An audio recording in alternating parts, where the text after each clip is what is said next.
Na mimi niwashukuru wapiga kura wangu wa jimbo la Isimani, Iringa, kwa kuniwezesha kuingia humu ndani kwa kipindi cha 7.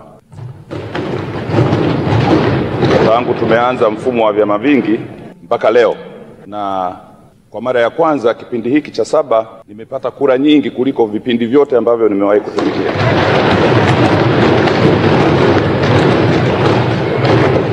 Kwa hiyo nawashukuru sana, lakini najua sababu kubwa iliyonifanya nikapata, kwa kweli niseme wazi, namshukuru sana Mheshimiwa Rais wa Jamhuri ya Muungano wa Tanzania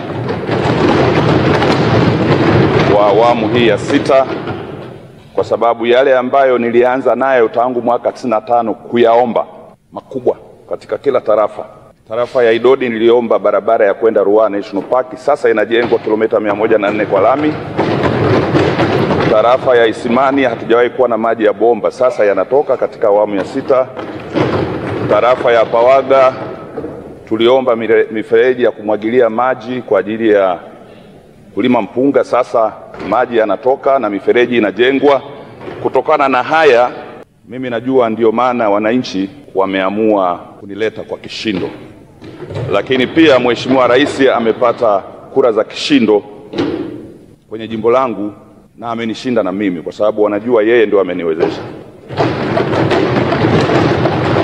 Sasa hadithi hii najua inawahusu wengi. Hadithi hii kwamba Mheshimiwa Rais katubeba tulio wengi inawahusu wengi ndani.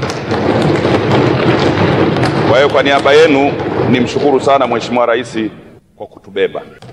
Kura zetu nyingi tulizozipata zimetokana na utendaji wa serikali ya awamu ya 6. Baada ya kusema hayo machache, ndugu zanguni, niwapongeze sana wote kabisa mlioshinda katika majimbo yenu na katika utaratibu mwingine, na wale wa kuteuliwa. Nawapongezeni sana.